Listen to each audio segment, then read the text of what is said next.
I'm going to show a very special pistol to you.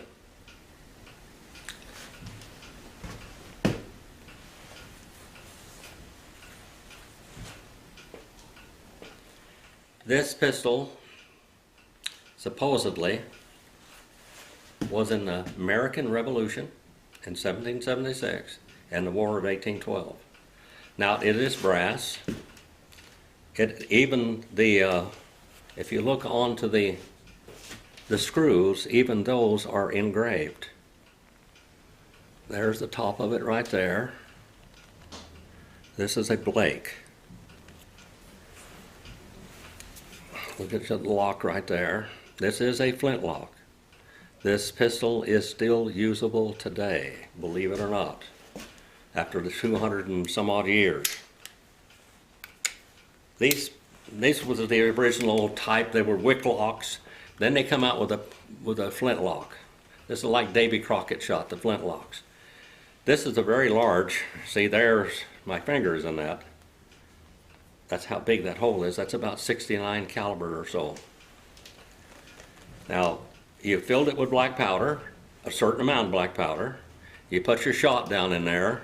You could shoot like buckshot in this thing, like several of them, and put a plug on top of it.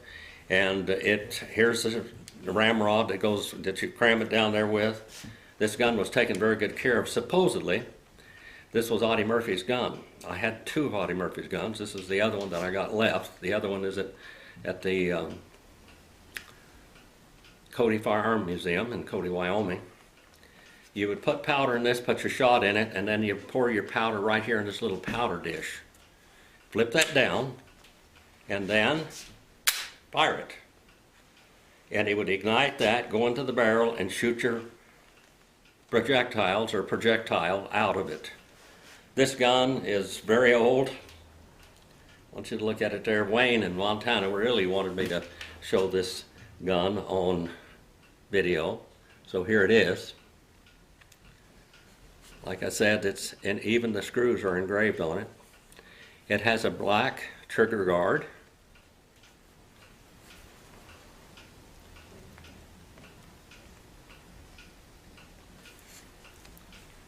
That's what the handle looks like. The gun is like 70 to 90% condition from 1775, 76, all the way till now. Supposed to have been in two wars, the American Revolution. Supposed to be, it was legends, you know, we don't know whether they're really right or not, but the legend is that it was taken off from a British soldier, and then it was used against the British. And then again, in the War of 1812, it was used again at that time. The barrel is in still really good condition. Everything, I kept this for quite a while, ever since I got Audie Murphy's other pistol. I hope you've enjoyed this. Now we go from this, I'm going to show you a couple of other things here too while we're on this video.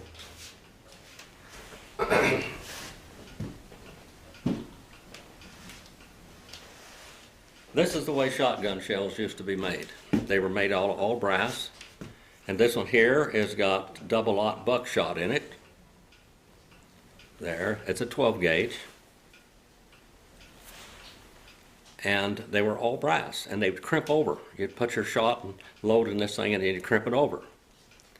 And they were not, now your modern shotgun shells, now I'm going to show you one here, it's not really modern, because they're plastic now, and this has got double-aught buckshot also. This is very old. This is probably 1930s, 40s, something like that. This is the 12 gauge paper wads, and it was crimped on there like that.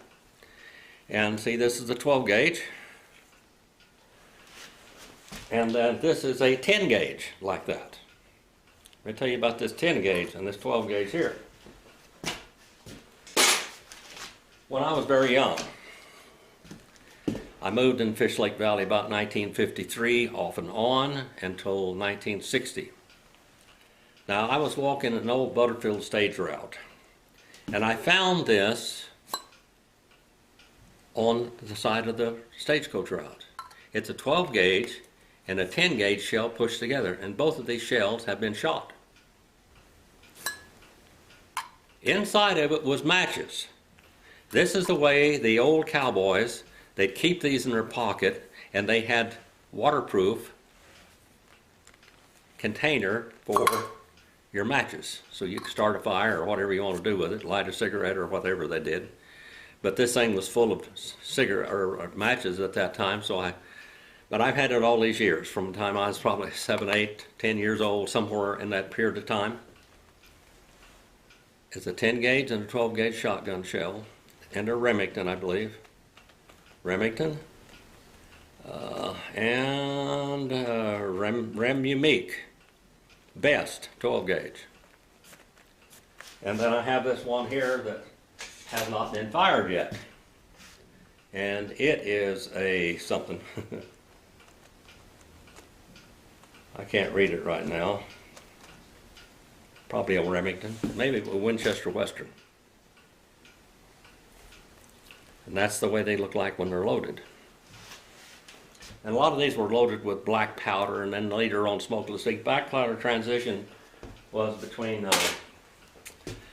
well, the 1873 Winchester came out in 3840, 3220, 2520, 22 short, 41, all of the different calibers that had the shorter style of shells, which I don't have one right here. I do, I'd have to find this real quick. Anyway, it was like this. That's that size. That's a 44 special. All of these that went back to that period of time. And that's the size that the 73 Winchester would do. That's an 1873. All of those were black powder cartridges to begin with. But they transitioned. By the late 1880s, and so by 1886, they were actually making smokeless powder. Now let me tell you this, if you watch Hickok 45, I like to watch him. If you watch Hickok 45, you'll see him shooting a 4570 1886 model. And it was made in 1886. I have 3 1886s here right now. I will be showing it to you in another video. But after he shot that gun, you couldn't see the target. Now you get out there and these gunfighters are shooting with this black powder making all this smoke, and you can't see who you're shooting. You shoot one time and then you can't see for a minute or so. And so that's why they fired so many times at each other, because they couldn't tell whether they hit them or not. When Butch Cassidy and the Sundance Kid got out into the Holden Wall gang, they were sure to buy only smokeless ammunition. Not only could they shoot faster because they didn't have any smoke, but the people that were shooting at them couldn't tell where they were because there was no smoke. So that one there, you can put that one in your hat. That's one of the things. Smokeless ammunition not only was easier on your gun, and then they had non-corrosive primers also.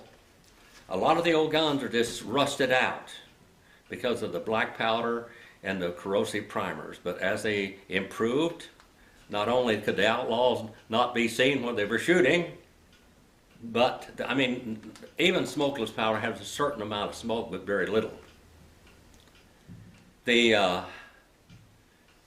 smokeless powder, you can see to shoot faster and better with that. You have to wait till the smoke clears before you can make the next shot with black powder. God bless you. Thank you. Please subscribe and like the video if you like it. Come back again.